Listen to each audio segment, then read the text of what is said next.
नमस्कार। मैं मौजूद हूँ एक और लेक्चर के साथ। तो अभी क्या चल रहा था, यूनिफॉर्मली एक्सिलरेटेड मोशन की सीरीज चल रही थी। ओके, इसके न्यूमेरिकल की। तो हमने इसमें न्यूमेरिकल में इसके पहले कुछ कुछ देख रखा है कि तीन चार टाइप के न्यूमेरिकल होते हैं। तो उसमें एक सबसे लास्ट जो था वो सिचुएशन बेस्ड क्वेश्चंस के लिए था। तो सिचुएशन बेस्ड क्वेश्चंस होते हैं वो मेनली ब्रॉडली दो तीन कैटेगरी में मैं उसको डिवाइड कर सकता हूँ।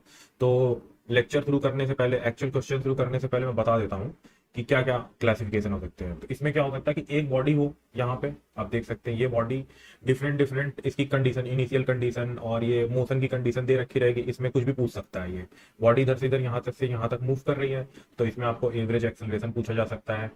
ठीक है, और ये पूछा जा सकता है कि अगर एक्सेलरेशन दे रखा है तो टाइम वगैरह भी कुछ भी यहाँ पे मान लेता हूँ, यहाँ से लेके यहाँ तक ये किसी अलग एक्सेलरेशन से मूव करी A1 से, इधर कहीं A2 से मूव करी। तो फिर इसके बाद ये पूछा जाएगा कि इसमें कितना टाइम लगा या इसमें कितना टाइम लगा, और एवरेज एक्सेलरेशन ब्ला ब्ला, ये सब क्वेश्चंस बनते हैं। दूसरा सेटअप क्या हो सकता है कि दो बॉडीज हों और ये नियरली एकदम अपोजिट डायरेक्शन में हो और एक दूसरे के अपोजिट मूव कर रही हूँ, जिसमें क्या है उनके बीच की डिस्टेंस कम हो रही होगी। तो इसमें क्या होगा कि इसमें वेलोसिटी इधर हो सकती है, एक्सेलरेशन एक्सेलरेशन इधर हो सकता है या इधर भी हो सकता है। तो ये डिफरेंट इसकी कंडीशन दी रहेगी एक्सेलरेशन और वेलोसिटी की, और यहाँ भी। तो इसमें क्या क्या चीजें पूछी जा सकती है, यहाँ पे भी वही टाइम पूछा जा सकता है कि भाई टाइम कब ये दोनों मिलेंगे। और क्या पूछा जा सकता है, कितनी डिस्टेंस ट्रेवल करने के बाद ये दोनों मिलेंगे। तो इसमें इस टाइप के क्वेश्चन हम लोग देखेंगे अभी आगे कि क्या क्या बन रहे हैं, और इस तरीके के एग्जाम्पल हैं हमारे आगे लेक्चर में। और तीसरी कंडीशन क्या बन सकती है कि ये दोनों एक ही डायरेक्शन में मूव कर रहे हों। और जब एक ही डायरेक्शन में मूव करते हैं तो क्या होता है भाई, ये ऐसा हो सकता है ये इसको कभी पकड़ ही ना पाए, या ऐसा हो सकता है कि ये इसकी अगर एक्सेलरेशन या स्पीड या गिवन कंडीशन ऐसी है कि ये इसको क्रॉस कर जाए, तो उस केस में ये पूछेंगे भाई कितने टाइम बाद ये इसने क्रॉस करा। और क्या पूछ सकते हैं, कितना डिस्टेंस इसको ट्रेवल करना पड़ा इसको पकड़ने के लिए। तो इसकी इन दोनों पार्टिकल की कंडीशन दे रखी रहेगी, एक्सेलरेशन वेलोसिटी या कुछ भी ऐसा। तो उससे हम लोग बहुत सारी इक्वेशन बनाएंगे और उनको सॉल्व करेंगे। तो इसी के साथ बढ़ते हैं पहले सवाल की तरफ। बहुत ही आसान सवाल है ये, पहला सवाल। ओके, तो सबसे पहले जब क्वेश्चन हमारे सामने आता है तो सबसे पहले हमें क्या करना चाहिए, सबसे पहले ये सोचना चाहिए ये क्वेश्चन है और मुझे इसको एकदम ध्यान से पढ़ना है, लॉजिकली। इसमें कोई भी शब्द छोड़ना नहीं है, कि आराम से पढ़ना है और जो चीजें दी हुई हो उनकी सहायता से एक ऐसा कुछ डायग्राम बना लेना है। तो मैंने तो ये क्वेश्चन पढ़ रखा है और सॉल्व भी कर लिया था। तो आप लोग इसको पॉज कीजिए वीडियो को और ये क्वेश्चन सॉल्व करो भाई, उसके बाद इसको फिर देखना। ठीक है, तो मैं सॉल्व करता हूँ फिर भी। जो इसमें दे रखा है उसमें क्या है कि एक कार है जो कि फर्स्ट 1 किलोमीटर जो है 30 सेकंड में पूरी कर लेती है, और सेकंड 1 किलोमीटर जो है वो उसको लगता है 20 सेकंड पूरा करने में। यहाँ से यहाँ तक कोई 2 किलोमीटर डिस्टेंस है, लेकिन पहला 1 किलोमीटर इसको 30 सेकंड लगता है इसको पूरा करने में, और दूसरा 1 किलोमीटर इसको लगता है 20 सेकंड। ठीक, तो जाहिर सी बात है, मतलब क्या हो रहा है, कार की वेलोसिटी बढ़ रही है। ठीक है, तो अब पहले के हम लोग इसको क्या करेंगे, दो पार्ट में तोड़ लेंगे, यहाँ से यहाँ और यहाँ से यहाँ। अब इसको अलग से सॉल्व करेंगे, ठीक है, इसको अलग से सॉल्व करेंगे। तो इसको सॉल्व करेंगे तो क्या क्या इक्वेशन लगेगी, वही तीनों इक्वेशन नॉर्मल। आपको देखिए क्या दे रखा है, एस दे रखा है। एस मतलब क्या है, 1000 मीटर्स। और क्या दे रखा है, टाइम दे रखा है यहाँ पे। टाइम कितना है, 30 सेकेंड। ओके, और क्या चीज है, तो इसमें कौन से एक्सेलरेशन बोल रहा है कि निकालना है हमें। तो एक्सेलरेशन ये क्या है, कांस्टेंट है यहाँ पे। ये भी बात मेंशन है यहाँ पे, देखिए यहाँ पे लिखा हुआ है क्वेश्चन में, कांस्टेंट एक्सेलरेशन। तो ये सारी चीजें बहुत ध्यान से पढ़नी है, तभी अब तभी हम इसको यूज कर सकते हैं। कांस्टेंट एक्सेलरेशन बोल दिया तो वो तीनों इक्वेशन जो हमने पढ़ी थी वो सारी लग जाएंगी इसमें। तो अब बताइए इसमें कौन सी लगेगी, वो सेकंड वाली लगेगी, S is equal to U T plus half A T square. Okay, तो अब ये फर्स्ट पार्ट के लिए, इतने से के लिए तो हम लोग इसको S1 कर देते हैं, इसको U1 कर देते हैं, T1 कर देते हैं। इसको ए तो कांस्टेंट रहने वाला यहाँ से यहाँ तक वो दे रखा है, इसको भी T1 कर लेते हैं। अब देखो T1 की वैल्यू क्या है, 30 दे रखी है, S1 की वैल्यू क्या है, 1000 दे रखी है। तो अब इन सारों को पुट करेंगे इसके अंदर, तो क्या इक्वेशन बनेगी, यहाँ से कुछ एक इक्वेशन बन जाएगी। 1000 इज इक्वल टू, और ये U1 into 30 plus 1/2 a by two plus a 30 का स्क्वायर। ओके, तो ऐसे करके एक इक्वेशन बनेगी। तो अब यहाँ पे अब इसको ये इक्वेशन, अब इसी तरीके से हम लोग क्या करेंगे, ये सेकंड पार्ट के लिए इसमें सॉल्व करेंगे। ठीक है, दूसरी इक्वेशन बन जाएगी। तो सेकंड पार्ट के लिए जैसे ही सॉल्व करेंगे तो इसमें क्या करेंगे, इसमें सेम सेम फंडा है भाई, सेम एकदम सेम है, सेम है। तो अब देखिए 1000 दे रखा है यहाँ पे, S2 की वैल्यू, सॉरी S2 की वैल्यू, T2 की वैल्यू कितनी है, 20 है। T दे रखा है, और ए क्या है, कांस्टेंट है थ्रू आउट, तो ए है। तो इसमें भी वही इक्वेशन बैठेगी, set S2 is equal to U2 T2 plus half A T two का स्क्वायर। ओके, तो इसको भी सॉल्व करेंगे तो ये जो आ जाएगा आपका कुछ something like this, 1000 equal to 20 u2 plus ये आ जाएगा आपका 200 ए। ओके, तो यहाँ हम देख सकते हैं कि u2 ए और u1 तीन वेरिएबल है, टोटल तीन वेरिएबल है, वेरिएबल तीन है। ठीक है, इक्वेशन कितनी है? इक्वेशन तो दो ही है, एक ये वाली इक्वेशन है, एक ये वाली इक्वेशन है।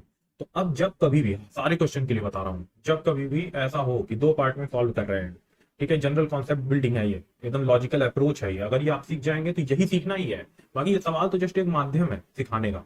ठीक है, बात और सारी चीजें हैं इसमें, तो बहुत सारी चीजें बतानी है।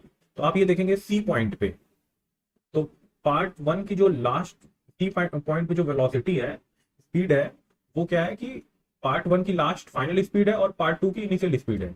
तो हम लोग ऐसा बोल सकते हैं v1 मतलब final speed of the part one is equal to q2। ये इक्वेशन हो गया 3। ठीक है, 1 2 3। अब ये v1 कैसे निकलेगा? v1 निकालने के लिए इसमें क्या क्या दे रखा है आप देखते हैं। सबसे पहले हमें टाइम दे रखा है, ओके, यहां से यहां तक 30 सेकेंड। और क्या है? u1 जो कि यहाँ पे हमें इसके टर्म्स में निकालना है u1 के, क्योंकि हमें वेरिएबल u2 खत्म करना है। तो u1 और a के रिस्पेक्ट में दो इक्वेशन हो जाएंगे, तो फिर हम इसको आसानी सॉल्व कर लेंगे। तो ये तीन चीज को मिला के आप देखेंगे तो ये वाली equation first, v1 is equal to u1 plus a t1। Okay, अब यहाँ से सिंपली पुट कर दो इसको, तो ये आ जाएगा v1 is equal to u2 भी होता है, तो अब इसको हम लोग u2 लिख देंगे। u2 इज इक्वल टू आ जाएगा आपका u1 प्लस 30a। ओके, ये इक्वेशन हो गई 3। तो ये इक्वेशन हो गई, यहाँ पे आप देख सकते हैं 1, ये हो गई इक्वेशन 2 और ये है 3। ठीक है, अब इन तीनों को सॉल्व करने के बाद जो भी ए की वैल्यू आएगी, ए की वैल्यू मैंने कैलकुलेट कर रखी है, आप इसको कैलकुलेट कीजिए। ये वैल्यू आएगी आपकी 2.5 मीटर पर सेकेंड स्क्वायर। ओके, तो ये इस ए की वैल्यू का मतलब क्या हुआ? मतलब ये है कि हर सेकंड में स्पीड 2.5 मीटर पर सेकंड से इंक्रीज हो जा रही है, तभी तो ये सेकंड हाफ में जो है जल्दी कवर कर ले रहा है सेम डिस्टेंस। ओके, तो अब हम बढ़ते हैं नेक्स्ट क्वेश्चन की तरफ। नेक्स्ट सवाल को भी ध्यान से पढ़ना है। दो कार्स हैं, आप देख सकते हैं कि इनिशियल कंडीशन दे रखी है दोनों कार की। ठीक है, और पूछा क्या है कि अब देखिए ये कार की स्पीड क्या है? इनिशियल 4 और इसकी क्या है 2। तो जब रेस स्टार्ट होगी तो क्या होगा? जाहिर सी बात है ये आगे एक्सीड करेगी और ये धीरे चलेगी। लेकिन लेकिन गेम तो तब बदल जाएगा ना, गेम तो तब बदल जाएगा जब rate of change of velocity, इसकी वेलोसिटी क्या हर सेकंड में 2 मीटर पर सेकंड से बढ़ इंक्रीज हो रही है और इसकी वेलोसिटी एक ही से इंक्रीज हो रही है। तो क्या होगा, कभी ना कभी कहीं ना कहीं ऐसा मौका आएगा जब ये ब्लू वाली कार ग्रीन वाली कार को ओवरटेक करती होगी। ठीक है, तो अब वही क्वेश्चन में क्या पूछा है, वो डिस्टेंस हमें बतानी है जब ये ब्लू वाली कार ग्रीन वाली कार के बराबर आ जाएगी, अब उसको ओवरटेक करने वाली है। ठीक है, तो अभी हम क्या करेंगे, सबसे पहले इसमें देखेंगे कौन सी इक्वेशन सेट होती है, फिर उसके बाद हम लोग क्या करेंगे, इसमें सॉल्व करेंगे, इक्वेशन बनाएंगे। तो पहले हम लोग ब्लू वाली कार के लिए इक्वेशन लिखते हैं। ओके, तो ब्लू वाली कार के लिए क्या क्या क्या दे रखा है? ये क्या है? ये आपकी इनिशियल स्पीड है। ये क्या है? सॉरी, ये इनिशियल स्पीड है। ये क्या है? एक्सेलरेशन है इसका। ओके, और हमें क्या पता करना है? v मतलब डिस्प्लेसमेंट किस जगह पे, ऐसा इक्वेशन कुछ बनाना है। तो हमने क्या करना है यहाँ पे, सीधा सीधा हम लोग क्या करेंगे, आप देखिए इसमें कौन सी इक्वेशन सेट बैठ रही है, SUAT, ये सब क्या है? तो अभी आप ये वाली इक्वेशन देखो, इसमें S is equal to UT plus half A T square. Okay, अब ये वाली इक्वेशन इस पे जब हम लोग अप्लाई करेंगे तो क्या आएगा, यहाँ पे आ जाएगा S is equal to 2T plus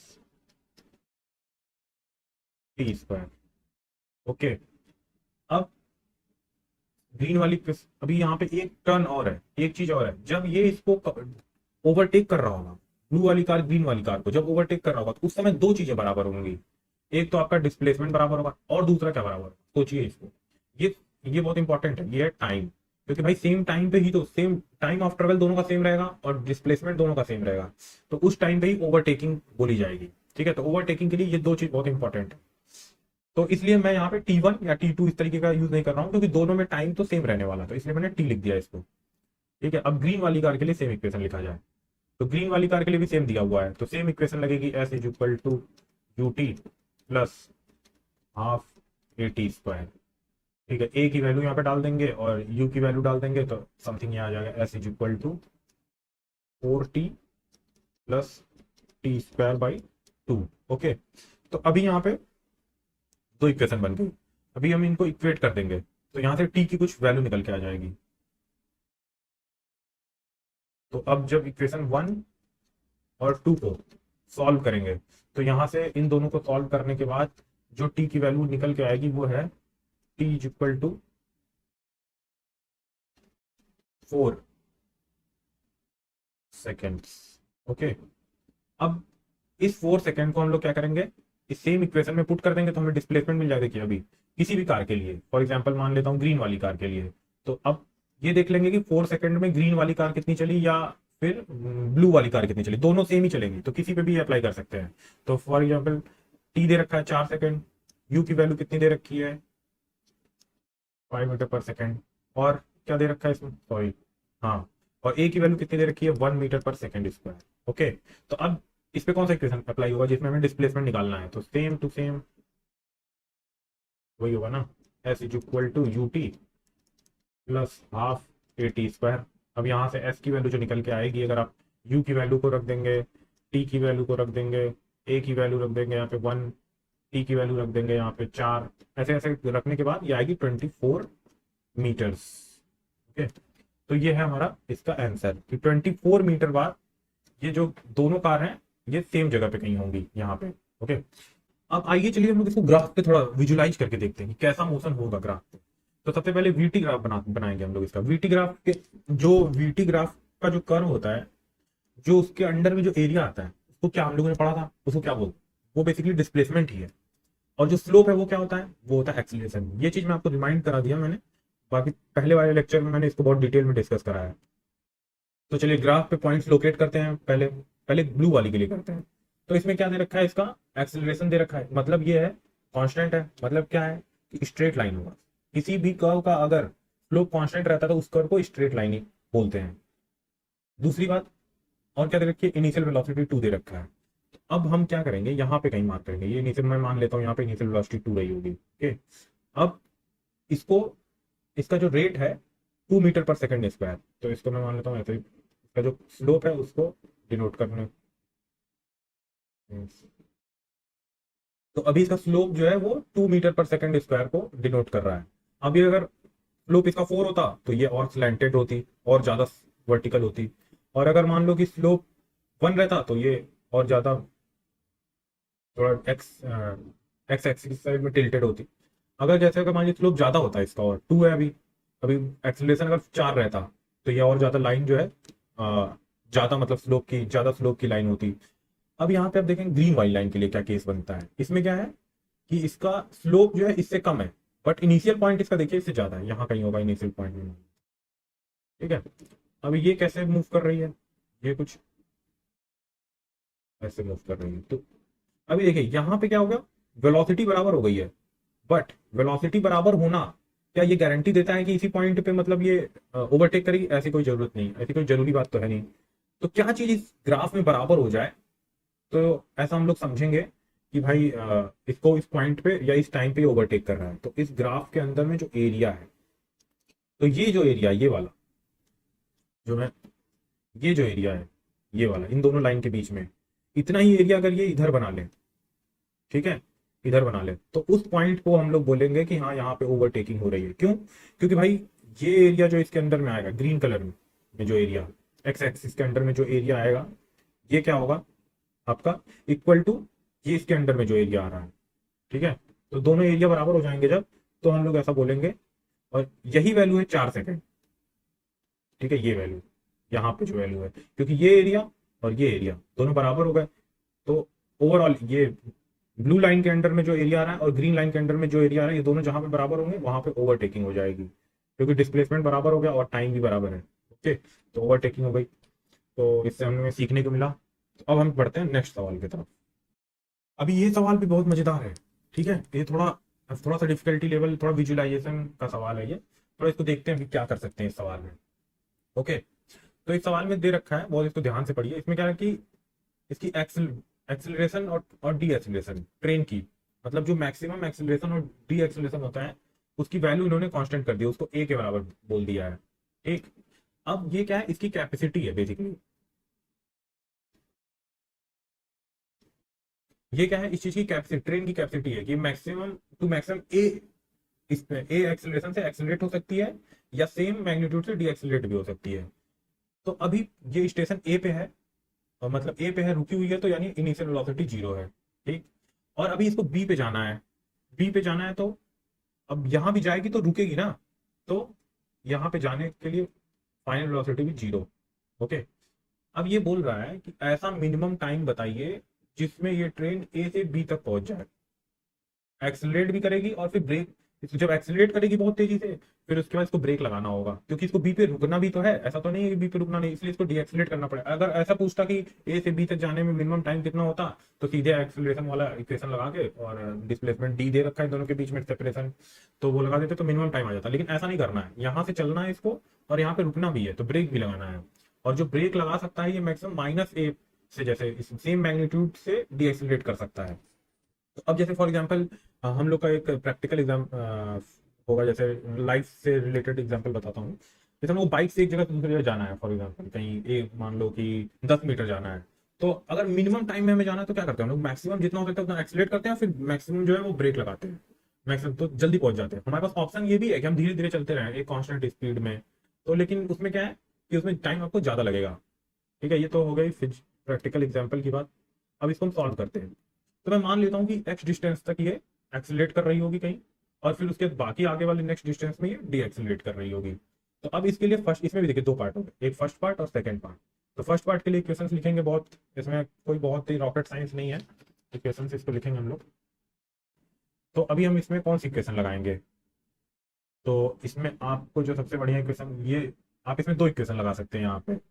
देखिए एस यू एंड और क्या है ए, इसको कंप्राइज करते हुए दो इक्वेशन है, फर्स्ट सेकंड भी है, और तो और थर्ड भी है। तो हम लोग क्या करेंगे, थर्ड का यूज करेंगे यहाँ पे। क्यों यूज करेंगे मैं आपको बताता हूँ भी। तो क्या होता है, V square equal to U square plus 2as। Okay, अब यहाँ पे जो v की वैल्यू है यहाँ टी पॉइंट पे, जहां तक ये एक्सेलरेट कर रहा है, वही जो है इस पॉइंट, इस वाले सेकंड पार्ट के लिए वही किसकी वैल्यू हो जाएगी, u की वैल्यू हो जाएगी, मतलब इनिशियल वेलोसिटी की वैल्यू हो जाएगी। ठीक है, इसलिए हम लोग क्या कर रहे हैं, ये वाला इक्वेशन यूज कर रहे हैं। ठीक है, तो नॉर्मली अब इसमें आप वैल्यूज डाल दो इसमें, तो देखो फिर क्या आता है। V square equal to U की वैल्यू 0 हो जाएगी, 2x, ए की वैल्यू ये हो जाएगी। ओके, तो इसको हम लोग क्या लिख सकते हैं, वी स्क्वायर को एक्चुअली हम लोग इसको लिख सकते हैं u2 square is equal to 2xa। Okay, अब हम लोग क्या करेंगे, सेकंड पार्ट के लिए देखेंगे। तो यहाँ पे क्या चीज है, सब चीज सेम है, बस एक चीज का डिफरेंस है, यहाँ इस पार्ट में क्या हो रहा है, डी एक्सेलरेशन हो रहा है। तो सेम इक्वेशन लगेगी यहाँ पे, V square is equal to U square -2as, क्योंकि भाई डी एक्सेलरेशन हो रहा है। ठीक, तो अब u की वैल्यू क्या हम लोग करेंगे, इसको कर देंगे आप u2 स्क्वायर, और ये फाइनली बी पे जाके रुक जा रहा है, तो इसकी वैल्यू यहाँ पे क्या लग देंगे, 0 -2a। एस की वैल्यू क्या होगी, जो बचा हुआ डिस्टेंस है d-x। ओके, d-x, और u की वैल्यू यहाँ पे यहाँ से उठा के इसमें डाल देंगे, तो ये आ जाएगा आपका 2xa -2ad minus minus minus plus 2ax। ठीक है, 2ax जुड़ के 4ax हो जाएगा। ठीक है, तो x इज इक्वल टू आ जाएगा आपका d/2। ओके, तो इसका मतलब क्या हुआ, आधे डिस्टेंस तक इसको एक्सेलरेट करना पड़ेगा और आधे डिस्टेंस तक इसको डी एक्सेलरेट करना पड़ेगा, तभी ये जाके पॉइंट बी पे, स्टेशन बी पे रुक पाएगी, अदरवाइज ये रुक नहीं पाएगी, क्योंकि इसका मैक्सिमम कैपेसिटी। ओके, अब हम लोग क्या देखेंगे इसको, इसमें लेकिन पूछा क्या है, इसमें टाइम पूछा है, तो टाइम कैसे निकालेंगे। अभी हमारे पास क्या क्या दे रखा है, एक हमारे पास तो डिस्प्लेसमेंट है, ठीक, वो कितनी है, d/2, सॉरी डिस्प्लेसमेंट कितनी है, d है। ओके, और क्या दे रखा है, और ये कितने टाइम तक, कितने डिस्टेंस तक एक्सेलरेट कर रही है और कितने डिस्टेंस तक डीएक्सेलरेट कर रही है। अभी हमें निकालना क्या है, टाइम निकालना है, और एक्सेलरेशन की वैल्यू उन्होंने कांस्टेंट रख रखी है, तो हम लोग सीधे सीधे ये इक्वेशन लगा देंगे, S is equal to ut इस वाले पार्ट के लिए, d/2 वाले पार्ट के लिए half A T square, D by two यहाँ पे पुट करनी पड़ेगी, यू की वैल्यू कितनी है 0 है, तो ये 0 हो जाएगा। तो यहाँ से आपका आ जाएगा टी स्क्वायर, मतलब इस वाले पार्ट के लिए T1। ओके, इसको मैं क्या बोलता हूँ T2 बोल देता हूँ। तो T1 के लिए वैल्यू क्या आ जाएगी, D by A, root D by A. Okay, और एक बात और, T1 is equal to T2 भी होगा, और इसी तरीके से T2 की वैल्यू भी क्या आ जाएगी, निकाल ही लेते हैं। S is equal to U T two plus half A T2 का स्क्वायर। ठीक है, यहाँ सब डालने के बाद T2 की वैल्यू भी आ जाएगी अंडर रूट डी बाई ए। तो T1 प्लस, मतलब T1 और T2 दोनों बराबर होंगे आप देखेंगे तो टोटल जो है आ जाएगा time 2t is equal to capital T is equal to under root यहाँ पे 2 times D by A. Okay, तो ये हो जाएगी आपकी वैल्यू। अब हम लोग इसको चाहे तो प्लॉट भी कर सकते हैं। कैसे प्लॉट कर सकते हैं अभी देखते हैं। जब तक एक्सीलरेट कर रहा है तो हम लोग क्या करेंगे, इसको ऐसे लेके जाएंगे, इसको एक्सीलरेट करवाएंगे। ठीक, अब देखिए एक्सीलरेशन की वैल्यू कितनी है, ए है, तो इसका स्लोप जो है इससे ज्यादा नहीं हो सकता है। अब हमें ये चीज ध्यान में रखना है कि हमें टाइम को करना है मिनिमम। अगर हम लोग इसको ऐसे कर दें, ठीक है, तो यहाँ पे एक्स एक्सिस पे तो टाइम बढ़ जाएगा, और डिस्टेंस जो है हमें फिक्स दे रखी है डी। तो डी डिस्टेंस का फिक्स होने का मतलब इसका एरिया फिक्स है इस ट्रायंगल का जो भी बनने वाला है। अब जब डी एक्सीलरेट करेगा तो क्या होगा, यहां से तो कुछ ऐसा आ जाएगा। ठीक है, ये है आपका वेलोसिटी वर्सेस टाइम का कर्व। तो अभी क्या हो रहा है, यहाँ पे आप क्या एक्सीलरेट हो रहा है। अब जो ये एरिया है, जो ये एरिया है इसकी वैल्यू कितनी है, डी के बराबर है। ठीक है, इस एरिया को डी रखते हुए इस एक्सिस पे जो ये लेंथ है इसको मिनिमाइज करना है। ठीक है, ऐसा ट्रायंगल होना चाहिए।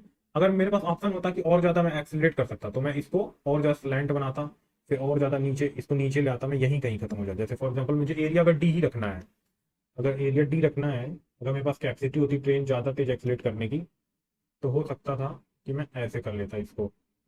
यहाँ पे क्या हो गया, टाइम और कम हो गया। अगर मेरे पास कैपेसिटी होती कि इसको मैं ज्यादा तेज एक्सीलरेट कर सकूं, ज्यादा तेजी से इस पे ब्रेक लगा सकूं, तो देखिए टाइम यहाँ पे पहले पहले इतना टाइम था, और जबकि एरिया बराबर है, ये येलो वाला जो एरिया है और जो ऑरेंज वाला एरिया है ये दोनों बराबर, और किसके बराबर रहेगा, ये डी के बराबर होगा। ठीक है, तो ऐसा है कि ऐसे ऐसे हमने बहुत कुछ इसमें सीखा है, तो इसको ध्यान में रखते हुए सब सवाल कीजिए। ठीक है, तो अब बढ़ते हैं नेक्स्ट सवाल की तरफ।